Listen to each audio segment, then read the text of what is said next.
Ribeirão Preto passa a contar com usina de reciclagem da construção civil. Para especialistas, a nova estrutura é apenas um passo na elaboração de uma política eficiente no setor que vai precisar sair do papel na próxima gestão.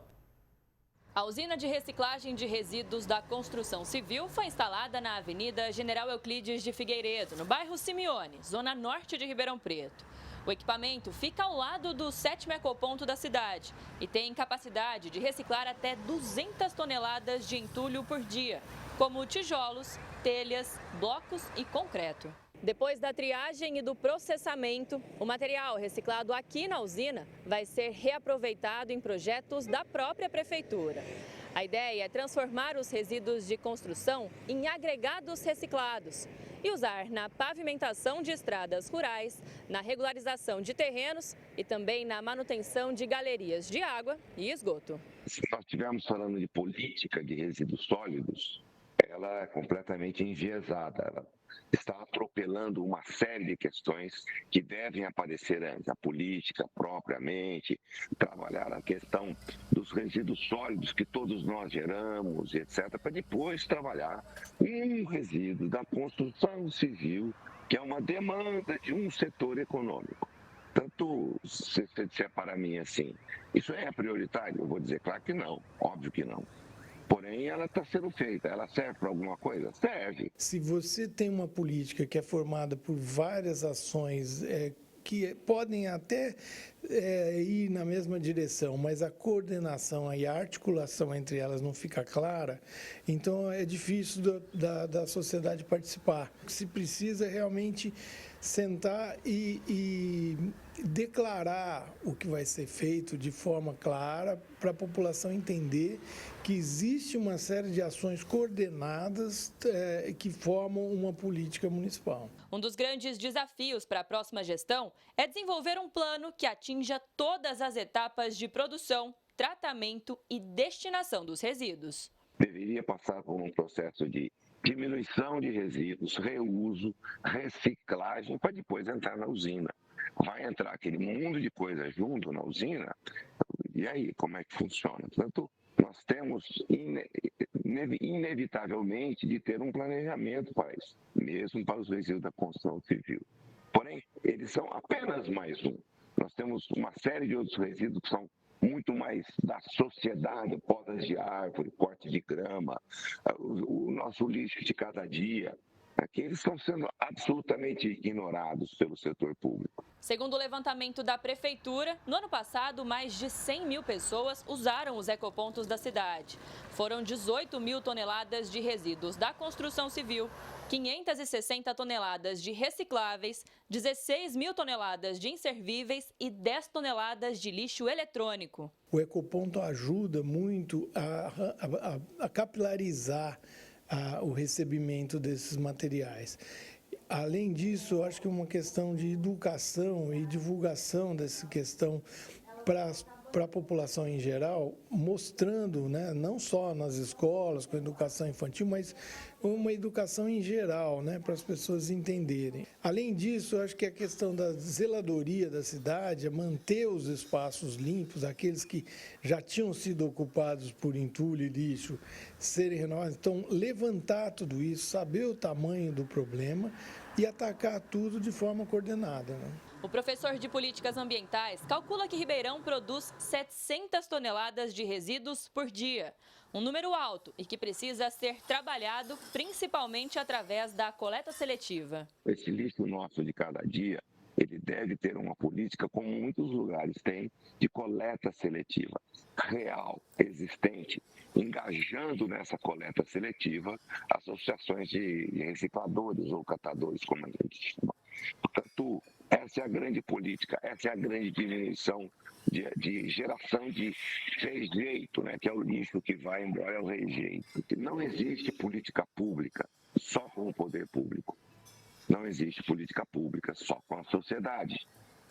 A política pública requer a participação do ente público, no caso o município, e da população municipal. O investimento precisa ser estratégico. O urbanista defende que o poder público precisa fazer o lixo chegar no lugar certo para reduzir o descarte irregular, que ainda traz inúmeros problemas à cidade. A gente tem que combater isso e ficar recolhendo e resolver fazer, dar um destino para isso de forma organizada, senão realmente isso vai parar na boca de lobo e nós vamos ter problema de drenagem, vamos ter problema de saúde pública, vamos ter problema até de circulação, porque tem algumas ruas que o depósito de material inservível está impedindo o trânsito, por exemplo.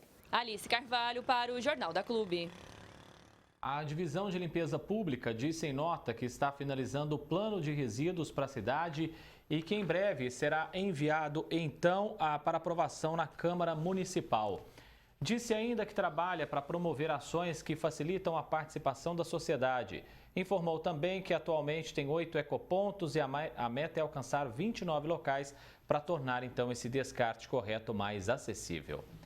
A Marília Vendrúsculo, é engenheira ambiental, está conosco aqui já no nosso núcleo de jornalismo. A gente segue então falando sobre esse assunto. Marília, além de reduzir o impacto ambiental, como a instalação de usina de reciclagem de resíduos da construção civil pode contribuir então para a gente analisar a sustentabilidade como um todo da cidade? Muito boa tarde, bem-vinda aqui. Olá, boa tarde para todos e todas. Obrigada pelo convite. Uma reportagem espetacular, foram bem colocado o que o professor Silvio e Marcelo falaram, né? A usina de reciclagem, ela é importante para a gente dar a demanda, né? Receber essa demanda das pequenos descartes de RCC, né? De resíduos de construção civil da cidade, né? De reformas que o pessoal não daria para encher a capacidade máxima da caçamba e que deixa muito caro, e aí evita, né, de que as pessoas descartem ela de forma errada nesses pontos viciados que a gente viu na reportagem, né? Então ela é importante porque além de servir para criar as britas, retirada de terra, para obras públicas e também como manutenção de estradas, ela pode fazer materiais como bancos para praças, fazer calçadas para praças e calçadas públicas que seja de forma que filtre nessa água, né? Seja permeável, substituindo as calçadas cimentadas tradicionais. Marília, como o planejamento da coleta seletiva pode ajudar a reduzir, então, essas 700 toneladas de resíduos domésticos que Ribeirão gera todos os dias? Eu preciso falar novamente sobre os R's. São 7 R's que a ONU nos orienta a seguir, né? E entre elas está reduzir, né? Não gerar esses resíduos.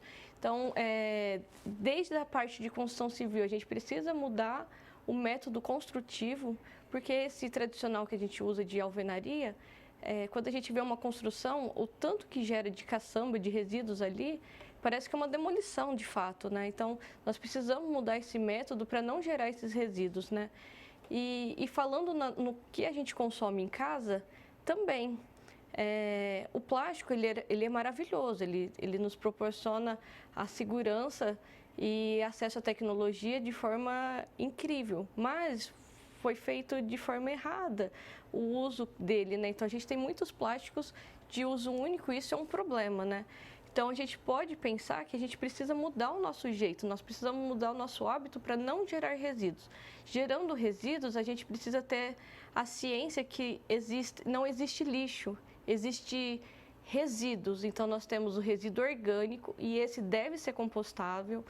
Existe o resíduo reciclável, que são todas as embalagens que a gente consome, que vem produto dentro. E tem o rejeito. Rejeito é fralda, papel higiênico, fio dental, cotonete, coisas que não tem tecnologia para reciclar e ela precisa ir para o aterro. Inclusive, a legislação nos fala que no aterro sanitário só deve ir o rejeito orgânico e reciclável, eles não devem ir para o aterro. Então, nós, consumidores, temos que, sim, ser responsável pelo que a gente gera e separar e dar a destinação correta. Então, as pessoas precisam ver no site da prefeitura o dia da coleta seletiva e colocar no dia e período os recicláveis para fora. O orgânico, começar a fazer a compostagem em casa e colocar para a coleta do lixeiro, né, que a gente chama, só o rejeito, só o lixinho do banheiro. Marília, a gente analisa aqui, né, a Prefeitura informa hoje 8 ecopontos à disposição da população, né, devendo chegar a 29. Essa é a expectativa, né, porque 8 ecopontos para uma cidade do tamanho de Ribeirão ainda está aquém do esperado. Sim, 29 eu acho que é uma boa meta para se fazer, né? Realmente, só nos últimos 2 anos que foi tratado com seriedade resíduos aqui em Ribeirão Preto, né? E, no geral, a gente tem observado que a Política Nacional de Resíduos Sólidos, ela foi criada em 2010, né? Então, esses anos todos tem sido negligenciado, tanto em Ribeirão quanto nas outras cidades do Brasil. Então, a gente precisa fazer valer a Política Nacional dos Resíduos Sólidos, nos dar todas as orientações ali. E a gente precisa chegar nesse número de pontos, tendo em vista sempre, onde se gera a maior quantidade de resíduos, esses ecopontos devem estar próximos, né? Porque o que a gente vê é uma ligação muito íntima da onde tem excesso de resíduos descartado de forma incorreta, com números altíssimos de casos de dengue e de acidentes por escorpião. Então, o resíduo, ele sim traz problemas de saúde pública, sim, e Ribeirão Preto, como sendo uma cidade mais rica do interior do estado de São Paulo, com esse problema primário ainda de gestão de resíduos. Então, tem muito a ser feito sobre a questão dos resíduos, tanto do resíduo domiciliar quanto do resíduo de construção civil. Temos também que olhar para a questão dos inservíveis, né? Os inservíveis são os móveis, móveis que não se usa mais, tipo sofá, armário, que isso também é jogado de forma errada, né? Então, isso deve voltar ao programa Catatreco, que eu acho que era o melhor programa que já existiu nessa cidade, e evitar esse tipo de situação. Marília Vendrúsculo, engenheira ambiental, agradeço a sua presença com a gente aqui no Jornal. Um abraço e até a próxima. Obrigada.